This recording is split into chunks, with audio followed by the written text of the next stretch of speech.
new hot and techy Brezza, the city bred SUV.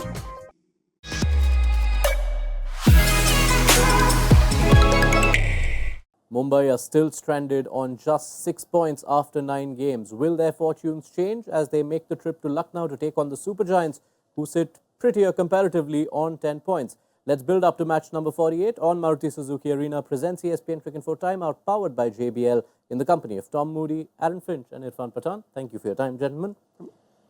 Let's start with Lucknow. A lot has been spoken about Mumbai, but Lucknow find themselves in that logjam of teams stuck on 10 to 12 points. What do you feel going into their last 4 or 5 matches are the major areas they need to work on to ensure they stay in the top 4, Tom? I think if you're looking at one department, I think it's the bowling. I think that's an area they need to revisit and think about exactly how they're approaching their 20 overs and who is going to be bowling the bulk of those overs. The last couple of games, it's been spread across a few, and you could easily it's easy with hindsight, look back and think, well, a certain bowler should have bowled out or certainly bowled more than 1 or 2 overs. The other thing, Matt Henry, I'm not sure whether he is going to give you as much as what Naveen is going to give you as an option. And I just quite like the idea of maybe revisiting Naveen as your overseas quick, purely because, yes, he can bowl in the power play and get that sort of steep swing into the right-handers and across the lefties, but he gives you a bit more as a defensive bowler as the innings unfold. So I quite like the idea of revisiting that. And if I was looked to anything around the batting, it's just the question mark of Quinton Cock's form.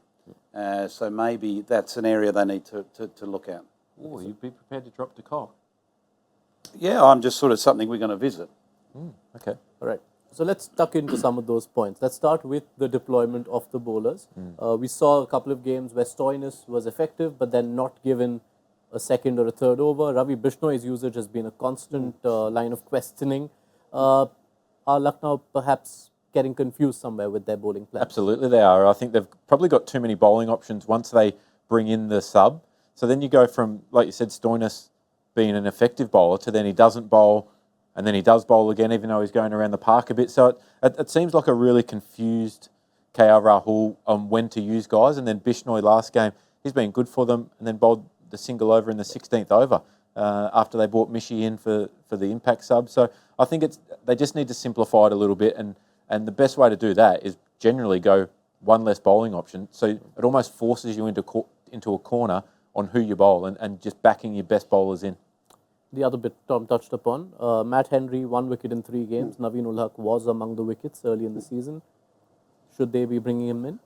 So what I like to see from Lucknow Super Giants, they should weigh on who can bowl well with the new ball, especially against Mumbai Indians. Because if Rohit Sharma and Ishan Kishan gets going, this is a very big batting lineup. So if Naveen ul Haq is bowling well with the new ball, yes, he can definitely give a lot more than Matt Henry, because Matt Henry, you can't make him bowl at the death, where Naveen can come in middle, Naveen can bowl at the death as well. But that first 6 overs will be very crucial against Mumbai Indians. So you need that early breakthrough. And if I'm there in the Lucknow Super Giants camp, if I think, no, Naveen ul Haq is not bowling that well with the new ball, I'll back Matt Henry for 1 more game. I just think it doesn't. Having Naveen in the side gives them more flexibility throughout their 20 overs. I think while Henry's only taken 1 wicket, he hasn't been overly expensive, but he's quite a one-dimensional bowler in T20. So I think that's where Naveen would get the nod for me. The other thing which will be a huge boost for him is Mayank Yadav. If he suddenly, makes himself, well, he's not making himself available, if the medical team declare him fit, because that's what they're missing. And Morne Morkel has confirmed on the eve of the game that he is 100% fit and ready to go. So that... Well, there you go. He's got to be then, picked. He's got to be picked. 100%. So that's exciting for us all. Maybe that's just a way to put a little bit of sleepless night into a couple of the middle order for the Mumbai Indians. As if Mumbai aren't having enough sleepless nights. Let's focus on the Mumbai Indians. And while a lot of the conversation has been around their bowling, it's also worth pointing out that from their batting and their top order, they aren't getting the kind of returns they might have expected. Rohit Sharma is having one of his best IPL seasons in some time, but Ishan Kishan and Surya Kumar Yadav, for both of them, the returns are lesser compared to what we have become used to, and they've blown hot and cold. Is this also affecting Mumbai, Irfan? 100%. It definitely does, because if you start well, imagine, look, what Delhi has actually been in a better position than Mumbai, and what they have done with Fraser McGurk. They started really well, and the momentum has been kept forward as well. This is what we saw against Mumbai Indians when they won the game. It's very, very important, especially Surya Kumar Yadav coming back from an injury. We were expecting that he'll be able to come and play consistent role what he was actually doing it before he got injured. Even last year as well, he was in tremendous form. So yes, that's a big minus point for Mumbai Indians. But I really think main problem lies in the handling of Mumbai Indians, especially on the field when the bowling is going on. The captaincy has been pretty low level, to say the least, because this is the side, if you look at, the guys are there, so many match winners, and they are not able to go to finish lines, has to be something.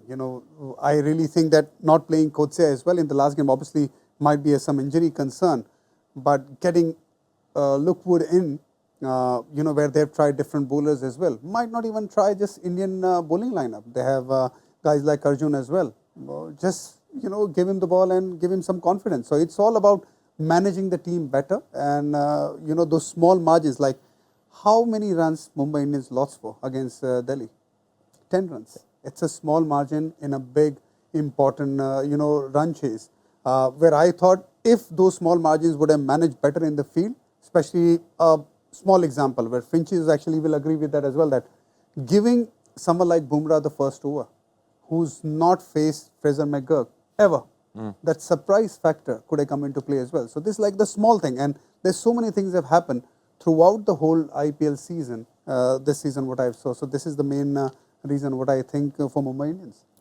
Just going back to the batters though, 9 games in, when you see a batting lineup with only 2 batters having crossed 250 in the season, that usually, even with a good bowling attack, you'd be struggling with that kind of batting returns. It's so hard to be ultra consistent when you play a game where you're striking a 180, 190 consistently. So that's where they need somebody in their side that's a bit more reliable. Tilak Varma's been fantastic for them, but he's been picking up the pieces a lot down the order. When you'd in a perfect world, you'd want him coming in a little bit later because your top order's got the job done. So there, you're meant to lean on Ishan Kishan at the top to say, you know what, let's get off to a good start. Doesn't have to be 80 plus. At Mumbai, you make it up so quick later on. Maybe or you both go hard, him and Rohit, and then once one gets out, you say, you're okay, now it's my job to make sure that we maintain the run rate. We don't have to keep accelerating and hitting sixes every over. So, well, every ball, because every over they are disappearing sometimes. The way I look at and summarise Mumbai's batting is pretty much the same conversation we've had about Lucknow's bowling. It's been very inconsistent, and there's been a lot of moving pieces. Hardik has batted in a number of different positions. He hasn't been in the form that he would have liked to have been in. Surya's come in late into their campaign because of injury. That's asking a lot for, regardless of how good a player he is, for him to show consistency, from the get-go. And Wadera is a player that they had out of the side for so long, and it was puzzling to why he was out of the side, because he was so effective for him last year. Yeah. So I think it's just a case of role clarity, where their best players for this particular tournament need to be positioned, and them having that role clarity allows them to express themselves without the fear of, I'm batting 4 today where I was batting 7 the game before, or I'm batting 3, that type of confusion. Right? Is anyone backing Mumbai to get a win? I'm a Mumbaiker now, so I have to back Mumbai all the time, and I've been backing Mumbai all the time, but I'm not getting that kind of result. I'll still push them to win, the game. I think Mumbai, because I think that their batting matching up against Lucknow's bowling. I think I think they go head to head with that and they come out on top. I'm actually going to go Lucknow, given the news I've heard about Mayank Yadav. I think he makes that side a lot better from the small sample size I've seen of him. Especially at Lucknow too. And I'm actually very keen to see what Lucknow Super Giants give them as far as the pitch is concerned, because they have 2 kind of soil, black and red.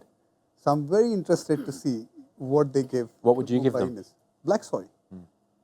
Yeah, it's always an intriguing point of conversation in these games at Ekana, which of the two pitches are used. For the moment, you've heard it from the panel. Two of them back Mumbai to get the 2 points, which they so desperately are craving for. All new hot and techy Brezza, the city bred SUV.